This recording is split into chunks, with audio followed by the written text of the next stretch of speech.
दंडोत जी महाराज, दंडोत। आओ जी महाराज, विराज। विराजो महाराज, विराज। आप कह रहे थे पहचान लेंगे कि नहीं पहचान लेंगे, इसलिए आपकी भाषा में।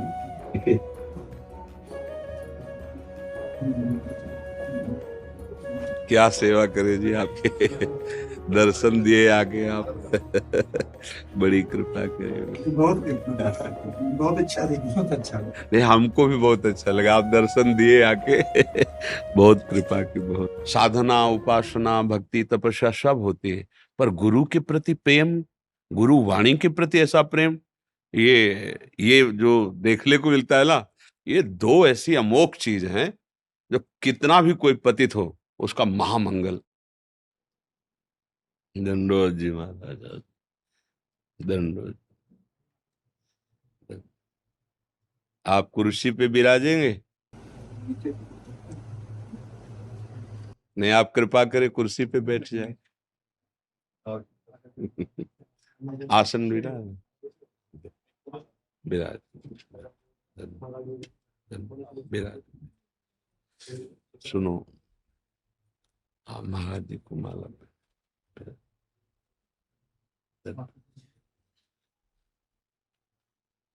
आज कुछ भक्तों ने आपके श्रीमुख से नाम चाहा था। हम तो वृंदावन वासी, राधा उपासी, राधा राधा राधा रटते, राधा वल्लभ श्री हरिवंश। आपको जो गुरुदेव ने नाम दिया हो, पूर्ण श्रद्धा और विश्वास पूर्वक उसी का जप करो। हर नाम हमारे प्रभु का संपूर्ण बलशाली है, सब नाम समान है। बस नाम में बैठ जाओ, चिंता रूपी समुद्र से पार हो जाओ। नानक नाम जहाज है, चढ़े सो उतरे पार। नाम में बैठ गया, और बात कि आगे चलकर फिर जहाज की भी जरूरत नहीं पड़ेगी। जब निरंतर नाम चलने लगेगा तो गोस्वामी तुलसीदास जी कहते, नाम लेत भव सिंधु सुखाही, करो विचार सुजल मन माही। नाम लेते ये भव सिंधु ही खत्म हो जाएगा, पार होने की जरूरत ही नहीं पड़ेगी। आप निरंतर नाम जप करो। ये बातें सबको समझ में नहीं आएंगी, फिर भी कह रहा हूं, क्योंकि बहुत विविधता है दिमाग में। ये केवल नाम जपने सब कुछ हो जाएगा, लेकिन जो गुरुजनों ने, महापुरुषों ने अनुभव किया है, नाम जप करके आप देख लो। अभी आपको 51,000 का मिला है जंतु, क्योंकि कीमत लगी है ना, तो आपका विश्वास हो जाएगा। और फ्री मिल रहा है ना, तो आपको लगेगा कि यार बाबा जी है तो बोलते ही रहता है इसकी। लेकिन आपको सच्ची बताए, असली चीज फ्री ही मिलती है। जो असली वस्तु होती है वो फ्री होती है, क्योंकि हम सब उसके बच्चे हैं।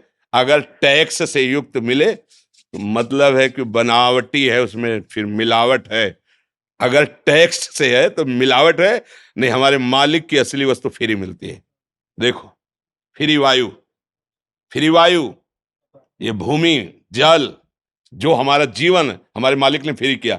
ऐसे फ्री कल्याण, कल्याण में कोई फीस नहीं है, परमानंद की कोई फीस नहीं है। बस तुम चाह करो तुम्हें मिल जाएगी। इसीलिए जल्दी इसको लोग ग्रहण नहीं करते। लेकिन तुमसे कह रहे राम बोलो, कृष्ण बोलो, हरि बोलो, राधा बोलो, जन्म जन्म की बिगड़ी बन जाए। ये रोज सुनते हैं यार, ये तो सुनते ही रहते हैं, कभी काम नहीं बना, सब ऐसे ही कहते चले आए हैं। आपने कभी प्रयोग किया? कभी एकांत में बैठकर रोए प्रभु से, एकांत में उनका चिंतन एक तार किया? 1 मिनट भी करके देख लो, 1 मिनट भी। ये हृदय की बात कहते। एक शिष्य ने बड़ी सेवा की गुरु जी की, एक जनरल आदमी से आके, उसको भाव था कि संत महात्मा आशीर्वाद दे दे तो धनी हो जाए। धन मिलना कोई बहुत बड़ी बात नहीं, बहुत छोटी बात है। ये लौकिक सब, ये थोड़े सुकृत में हो जाते हैं। तो एक दिन बहुत प्रसन्न हुए संत और कहा, बेटा मैं बहुत तुमने सेवा की, क्या चाहते हो? बोले, गुरु जी धन की आकांक्षा थी, सोचते सबसे बड़े धनी बन जाए। सबसे बड़े धनी, जाओ नहा के आओ गंगा, आज मैं तुम्हें ऐसा उपदेश करूंगा तुम सबसे बड़े धनी बन जाओगे। अब तो बड़ा पुलकित हो गया, उसने सोचा गुरु जी को हीरा जवाहरात मणि सिद्धि से निकाल के दे देंगे। आए, बैठे, बोले देखो किसी से कहना मत, बहुत गुप्त महामहिम है, राम राम जपो। उसके ऊपर जैसे मतलब आशा में पानी फिर गया हो। बोला यार मतलब बरसों की सेवा में गुरुजी ने फुसला दिया। रास्ते में गया, गुरुजी ने कहा किसी से कहना नहीं, बड़ा गुप्त बड़ा महिम। एक चरवाहे ने कहा राम राम, गुरुजी की सेवा कर। बोले ये तो भी राम राम बोल रहा है गुरुजी, मतलब फुसला दिया हमें। दूसरे दिन जब सेवा में आया तो सिद्ध पुरुष थे, उन्होंने देखा। वो बोला गुरुजी कुछ बात करना चाहते, बोले बाद में बात करना, जो झोली उठा के लाओ। और एक हीरा निकाला तपोबल से, और कहा जरा बाजार में इसकी दाम पूछ के आना, बेचना नहीं, बाजार में पूछे। तो सबसे पहले सब्जी मंडी में गया, कहा "ए, इसको देखते हो, चमकीली एक कांच की गोली सी है, हाँ 1 किलो बैंगन या 1 किलो आलू चाहो तो ले सकते हो तुम इसके बदले में। बोले ला ला। गुरुजी ने कहा बेचना नहीं, केवल दाम पूछ के आना है। कागज में लिखा कि सब्जी मंडी में इसकी कीमत 1 किलो आलू 1 किलो बैंगन। बनिया की दुकान पर उसने सोचा है तो कुछ चमकीला, पर ऐसे गरीब आदमी के पास हीरा कहाँ से आ सकता है। बोले 1,000 रुपया देंगे, रख दो। 1,000 रुपये बनिया की दुकान। स्वर्णकार के पास है तो हीरा, पर असली तो नहीं हो सकता, क्योंकि इसको असली कहाँ से मिलेगा, नकली है। तो 1,00,000 रुपया देंगे, रख दो। अब उसकी कीमत बढ़ती चली, 1,00,000 रुपये। और जब शहर के सबसे बड़े जौहरी के पास गया तो बोले तुम्हें सच्चाई से बताएं, हमारी पूरी दुकान का सोना और सब ले लो तो भी इसकी कीमत के बराबर नहीं, तुम जो चाहो ले लो, हमारे पास इसकी कीमत नहीं, ये अमूल्य हीरा है। लौट के गया, बोले गुरुजी ये तो अमूल्य हीरा है। बोले कैसे जाना। बोले सबसे बड़े जौहरी के पास जब गया, सब्जी वाले के पास गया तो कह रहा था 1 किलो बैंगन। तो बोले अगर हम कह देते बेच आओ तो तुम 1 किलो आलू बैंगन लेके आ जाते। जब तुमसे कहा बेचना नहीं तो तुम बढ़ते चले गए। फिर असली जौहरी ने, ये भगवान नाम कोई जो वीतराग परमहंस भगवत प्राप्त महात्मा वही जानता है नाम की कीमत। समझ रहे हो? हीरा की कीमत जैसे जौहरी जानता है, ऐसे कोई फकीर जानता है। भगवत अनुराग में मस्त नाम का क्या फल, अमोघ फल है, महामहिम है, बस विश्वास कर लो। जो तुम्हारा भाव राम कृष्ण हरि जो नाम प्रिय लगे खूब जपो। हम तो राधा राधा जपते, क्योंकि हमें वृंदावन की कृपा प्राप्त हुई है।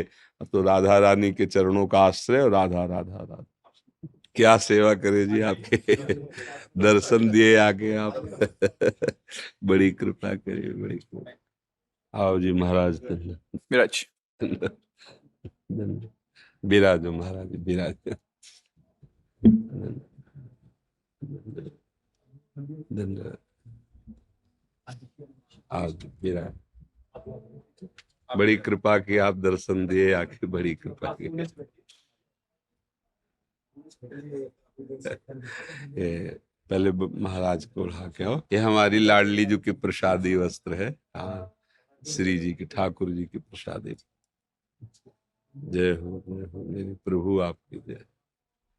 हमें बड़ा सुख मिलता है, जैसे आप लोगों के दर्शन करते हैं ना, बहुत अच्छा लगता है, क्योंकि गुरुवाणी और भगवत स्वरूप, गुरु स्वरूप, साहब स्वरूप ग्रंथ की जो भावना देखे ना, वो मतलब हृदय हमारा उसमें बलिहार हो जाता है। चंवर डुल रहा है, उनके सामने वंदना, और मतलब हम इस पर न्योछावर हैं, जिसे ना, और जिसे साधना उपासना भक्ति तपस्या सब होती है, पर गुरु के प्रति प्रेम, गुरु वाणी के प्रति ऐसा प्रेम, ये जो देखने को मिलता है ना, ये दो ऐसी अमोघ चीज हैं जो कितना भी कोई पतित हो उसका महामंगल। वैसे भी शास्त्रों में मोक्ष मूलम गुरु कृपा से ही, तो गुरु वाणी और गुरु कृपा, ये दो बात हमको बहुत पकड़ में आई। अच्छा, गुरुवाणी में सब महापुरुषों की वाणी, सब संतों की वाणी, तो हम जैसे आप लोगों को दर्शन करते तो हमें एक सुख मिलता है कि गुरु वाणी का आदर और गुरु का आदर। जैसे आपस में मिलते हैं तो भगवान नाम उच्चारण करते हैं ना, जब आप मिलते हैं आपस में तो आप कहते हैं वाहे गुरु का खालसा, वाहे गुरु जी की फतेह। वाहे गुरु परमेश्वर ही है, वही परब्रह्म परमात्मा, पर उसको गुरु स्वरूप में स्वीकार करो, उसको गुरु वाणी के रूप में स्वीकार किया गया। बस जो इन दो बातों पर ध्यान दे दे, गुरु वाणी पर और गुरु पर, वो फतेह। हाँ, वो माया पर फतेह प्राप्त, वो काम क्रोध लोभ मोह मद मत्सर इन सबको जीत लेता है। इसमें ये जो बौद्धिक भेद है ना, ये सब मायाकृत है। हम सब चराचर जगत उसी मालिक के हैं, एक ही है वो एक ही है, वो सत्य है। उसी सत्य के हम सब सत्य अंश हैं। आंतरिक। अपने स्वरूप को ना पहचानने के कारण मैं तू मेरा तेरा और ये भेद जो हो गया, इसी का नाम माया है।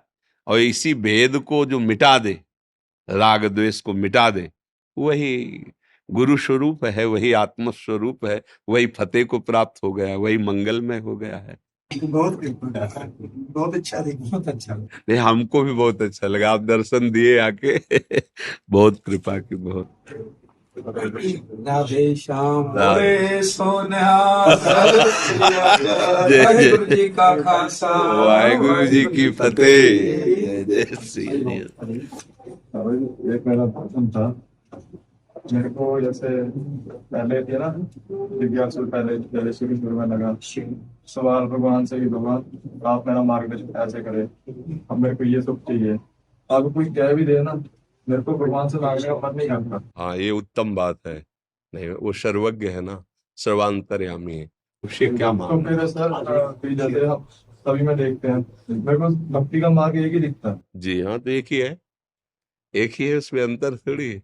जब एक को स्वीकार किया तो एक ही है, एक ही अनेक रूपों में भास रहा है, कोई अंतर नहीं। हाँ, और जब अपने सामने कोई दुखी रूप लेकर आता है, हम लोग कोई दुखी संतों के पास आते ही हैं, कोई तो हमारा मन से, वचन से, कर्म से जितनी चेष्टा बने उसको सुख पहुंचाए, वाणी के द्वारा, चेष्टाओं के द्वारा धैर्य बनाते हुए उसे आगे बढ़ाएं। अपने लोगों का कार्य है सबको सुख देना, किसी से हमारा कोई ऐसा वाणी का व्यवहार, आचरण का व्यवहार न बने जिससे दुख हो। अब हमें परमात्मा से मांगना नहीं है कि इन सबको सुख हो, नहीं, हमें देखना है इन्हीं सब में परमात्मा बैठा हुआ है। ये बात इनको जनानी है कि अगर तुम उसको जान गए अपने स्वरूप को तो तुम दुख रहित हो जाओगे। छोटी छोटी वस्तुओं के भोगों की प्राप्ति से सुख नहीं होता, ये केवल भ्रम है। सुख तो अपने स्वरूप से में होता है, क्योंकि भगवान के हम बच्चे अंश हैं, तो हम जब तक अपने प्रभु से नहीं मिलेंगे तब तक हमारा विश्राम नहीं होगा। गोस्वामी जी कह रहे हैं कि पायो परम विश्राम राम समान प्रभु नहीं कहूं। जैसे आप सब जन कहते हैं जो बोले सो निहाल, नहीं, निहाल मतलब परम सुख, परम आनंद। अब कोई बंधन नहीं, कोई शोक नहीं, बस उसी को समझाना है। अपने लोगों का कर्तव्य जो गुरु वाणी से मिला है, जो गुरुदेव ने हमें समझाया है, हम अपनी समझ इनकी समझ में डालें, इनकी समझ को पलटे। जो समझ भोगों में प्रबल होती है वो पापाचरण करती चली जाती है, फिसलते चले जाते हैं। हमारा कोई एक भाई फिसल करके ऐसे गड्ढे में गिरे जहां से निकलना मुश्किल है, तो ये ठीक नहीं है। हम कोशिश करेंगे, हम उसके आगे झुकेंगे, उसके हाथ जोड़ेंगे, उससे नाराज होंगे, उससे दुलार करेंगे कि वो ऐसे मार्ग में ना जाए जहां दुख पहुंचता है। बस हम प्रभु से मांगेंगे नहीं, क्योंकि मेरे ही प्रभु सब रूपों में बैठे। हमें ऐसा भाव देखना है। जैसा आपने कहा, मुझे लगता है सब एक ही भक्ति है। हाँ, एक ही प्रभु है, एक ही ईश्वर है, उसी की भाव के द्वारा अलग अलग आराधना हो रही है। आओ पधारो मारा प्यारा बराती, मेहता जी आए लेके शाम गुलाबी। आओ पधारो मारा प्यारा बराती, मेहता जी आए लेके शाम गुलाबी। घूमर बनेगी आज गरबा की साथी, खाकरा जलेबी साथे घेवर मलाई। आओ पधारो आओ